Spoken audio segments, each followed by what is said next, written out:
Death has a twisted sense of timing. For 8 months, Richard Morrison carefully added arsenic to his wife's evening tea, watching her slowly weaken while he planned their perfect life together, without her.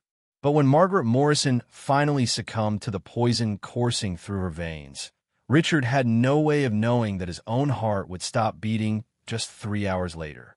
The autopsy would reveal a chilling truth. The woman he spent months murdering had technically outlived him, and the insurance money he killed for would never reach his hands. This is the story of a man who planned the perfect murder, only to become the victim of his own deadly game. Chapter 1. The Marriage Built on Lies. Richard Morrison had mastered the art of appearing ordinary. At 43, he possessed the unremarkable qualities that made neighbors forget his name and coworkers overlook his presence during office meetings. He worked as a mid-level insurance adjuster at Midwest Mutual, processing claims with the methodical precision of someone who understood that attention to detail could mean the difference between financial security and ruin. His colleagues saw him as reliable but forgettable, the kind of man who brought the same turkey sandwich to work every day and never missed a deadline. His marriage to Margaret appeared equally unremarkable from the outside. They had been together for 16 years, meeting at a church social when both were in their late 20s and eager to settle into respectable suburban life. Margaret worked as a librarian at the local elementary school, earning modest wages that she supplemented with weekend tutoring sessions. Their combined income afforded them a small 2-bedroom house in a quiet Minneapolis neighborhood where children rode bicycles on tree-lined streets and neighbors still waved from their front porches. What their neighbors couldn't see was the financial catastrophe slowly consuming Richard's carefully constructed life. His gambling addiction had begun innocuously enough with office fantasy football leagues and occasional lottery tickets. But over the past 3 years, it had metastasized into something that controlled every aspect of his existence. Online poker games that stretched through the night. Sports betting consumed entire paychecks. Casino trips to nearby tribal lands left him thousands deeper in debt each month. Richard had become a master of financial deception, hiding his losses through a complex web of credit cards, personal loans, and cash advances that Margaret knew nothing about. He intercepted mail before she could see the overdue notices, created fake bank statements on his work computer, and invented elaborate explanations for their dwindling savings account. The life insurance policy he had purchased for Margaret 5 years earlier now represented his only path to financial salvation. The policy would pay $200,000 upon Margaret's death, enough to cover his gambling debts and provide a fresh start somewhere new. Richard began researching methods that would ensure Margaret's death appeared natural, spending his lunch breaks at the public library studying medical journals and toxicology reports.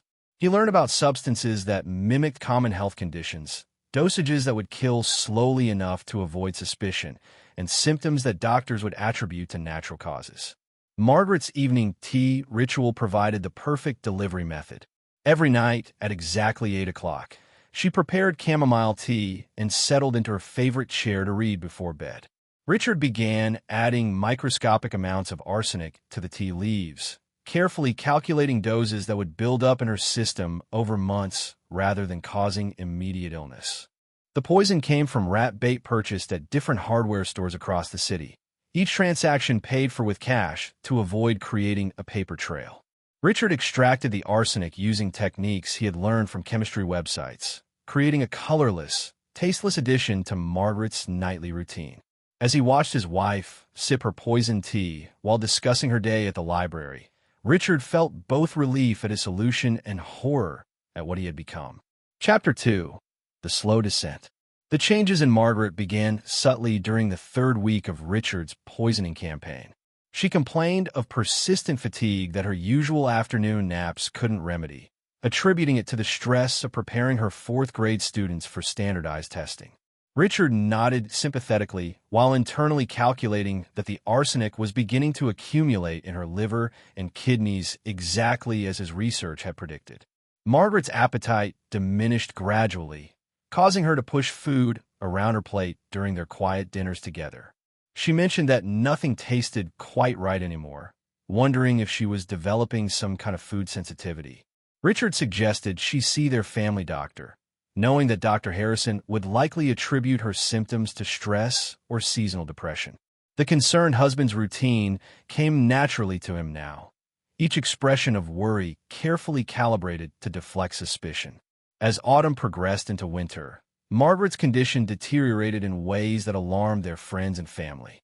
Her sister Janet called frequently, expressing concern about Margaret's weight loss and pale complexion. During their weekly phone conversations, Margaret complained of stomach pain and persistent nausea that made it difficult to concentrate at work. Janet suggested various remedies and vitamins, never suspecting that her sister was being slowly murdered by the man who claimed to love her most. Richard meticulously documented Margaret's symptoms in a journal hidden in his office desk, comparing her decline to the medical literature he had studied. The arsenic was performing exactly as expected, attacking her nervous system, damaging her organs, and creating symptoms that could easily be mistaken for stress-related illness or early-stage cancer. He adjusted dosages based on her weight loss, ensuring the poison remained effective even as her body grew weaker. The psychological burden of watching Margaret suffer began taking its toll on Richard's health. He developed insomnia, lying awake beside his dying wife while his mind raced through contingency plans and worst-case scenarios. His gambling increased as he sought relief from the guilt and anxiety, creating even deeper financial holes that made Margaret's death feel more urgent. The stress manifested in physical symptoms: chest pains, shortness of breath, and a persistent tremor in his hands that he blamed on too much coffee. Richard's co-workers noticed his increasing irritability and distraction during meetings. His normally precise work became sloppy, requiring corrections and revisions that drew unwanted attention from supervisors. He called in sick frequently, claiming he was caring for Margaret during her mysterious illness, which provided the perfect cover for his deteriorating mental state. By December, Margaret required assistance with basic tasks that had once been effortless. Richard helped her dress for work in the mornings, watched her struggle through simple conversations with neighbors, and saw the confusion in her eyes as the arsenic attacked her cognitive functions. The woman who had once corrected his grammar and balanced their checkbook now forgot familiar names and lost track of conversations mid-sentence. The insurance paperwork sat in Richard's desk drawer, ready to be filed the moment Margaret's suffering finally ended. Chapter 3. The Final Weeks. Margaret's hospitalization on a frigid January morning sent waves of panic through Richard's carefully constructed plan. Dr. Harrison had finally grown concerned enough about her symptoms to order comprehensive blood work, and Richard knew that sophisticated testing might reveal traces of the arsenic that had been accumulating in her system for months. As he sat in the sterile waiting room, watching nurses move efficiently through their routines, Richard felt his heart racing with a terror that had nothing to do with concern for his wife's well-being. The preliminary test results showed severe anemia and organ dysfunction that puzzled the medical team. Margaret's liver enzymes were dangerously elevated, her white blood cell count had plummeted, and her neurological responses suggested systemic damage that defied easy diagnosis. Dr. Harrison ordered additional tests while Margaret lay in her hospital bed, too weak to hold conversations longer than a few minutes. Richard maintained his facade of devoted husband, spending hours at her bedside while internally calculating whether the medical investigation would expose his 8-month murder campaign. The stress of potential discovery began manifesting in Richard's own physical symptoms. His chest pains intensified to the point where he struggled to breathe normally during conversations with medical staff. His hands shook uncontrollably when signing medical forms, forcing him to grip pens with both hands to maintain legible signatures. The insomnia that had plagued him for months worsened dramatically, leaving him surviving on 2 or 3 hours of sleep while his mind raced through increasingly desperate contingency plans. Richard made the fateful decision to accelerate Margaret's poisoning despite the increased scrutiny of her hospitalization. During his evening visits, he began adding concentrated arsenic to her water pitcher, calculating that her weakened state would succumb more quickly to higher doses. The hospital's busy atmosphere provided cover for his activities, as overworked staff rarely monitored every movement of concerned family members. Margaret's condition deteriorated rapidly, her confusion deepening and her physical strength disappearing entirely within days of the increased poisoning. The insurance paperwork sat completed in Richard's briefcase, ready for immediate submission once Margaret's death was officially confirmed. He had researched the claims process extensively, knowing that prompt filing would expedite the payout he desperately needed to cover his mounting gambling debts. The $200,000 represented salvation from the financial catastrophe that had driven him to murder, but only if Margaret died before medical investigators could identify the cause of her mysterious illness. As Margaret's final weekend approached, Richard felt simultaneously relieved that his ordeal was ending and terrified that discovery remained possible until the moment she drew her last breath. His own health continued declining under the psychological pressure, with chest pains that left him gasping and a persistent sense that his carefully orchestrated plan was moments away from complete exposure. The man who had spent months planning the perfect murder found himself becoming the victim of his own deadly scheme. Chapter 4: Death's Cruel Timing.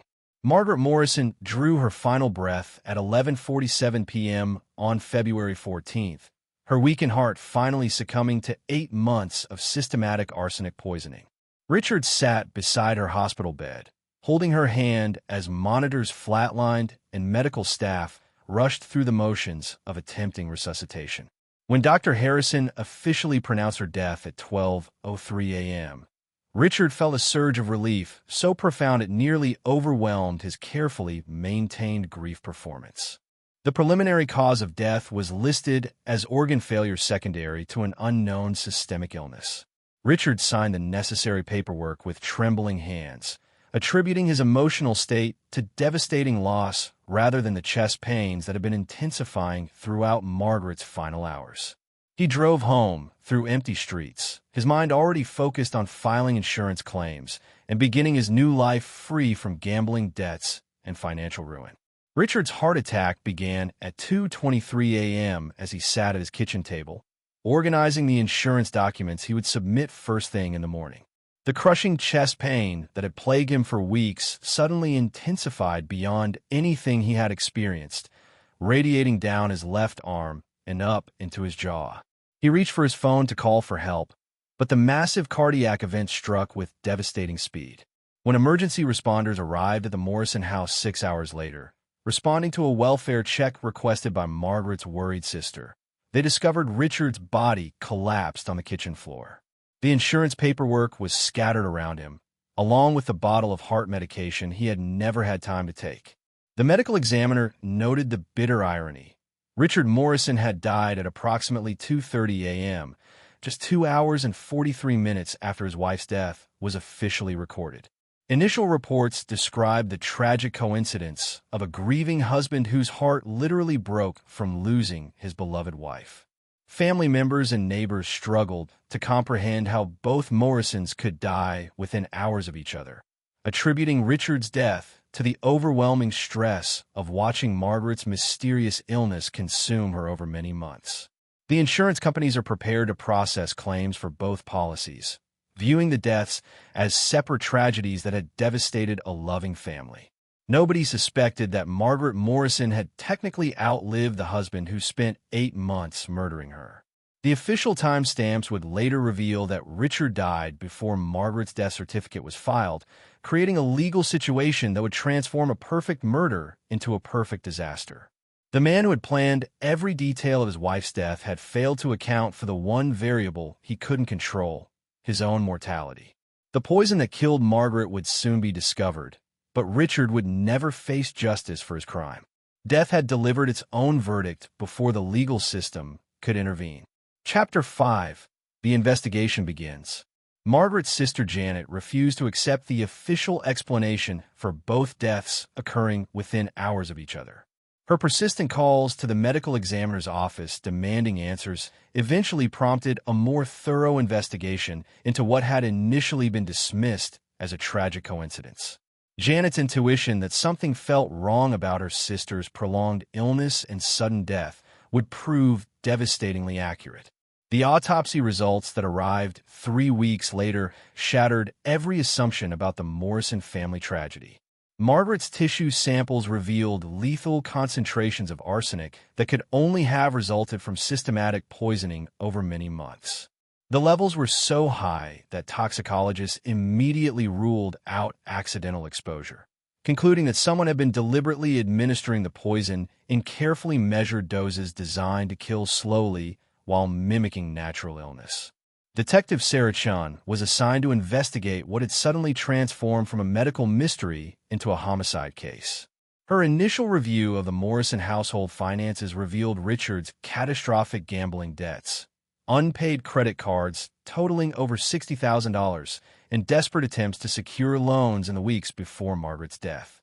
The life insurance policy naming Richard as beneficiary provided the obvious motive for murder.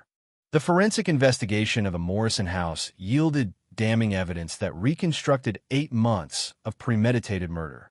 Traces of arsenic were found in the kitchen tea canister, on measuring spoons hidden in Richard's desk drawer, and embedded in the wood grain of the kitchen table where he had prepared Margaret's nightly doses. Security camera footage from hardware stores across Minneapolis showed Richard purchasing rat poison on multiple occasions, always paying cash and visiting different locations to avoid creating patterns. Richard's computer revealed extensive research into arsenic poisoning, dosage calculations, and symptoms that would fool medical professionals. His browser history painted a chilling picture of a man who had methodically planned his wife's death while maintaining the facade of a concerned husband. The journal found in his desk documented Margaret's declining health with clinical precision, tracking the effectiveness of his poisoning campaign like a twisted scientific experiment. Detective Chin's investigation revealed that Richard Morrison had spent months committing the perfect murder, only to become the victim of his own guilt and stress. The psychological pressure of watching Margaret suffer had literally killed him, his heart failing under the weight of what he had done. The man who had planned every detail of his wife's death had died before he could benefit from his crime, leaving behind only evidence of his months-long campaign of domestic terrorism. The case that began as a double tragedy had become a murder-suicide where the perpetrator died from the stress of his own evil actions. Chapter 6: Justice from Beyond the Grave.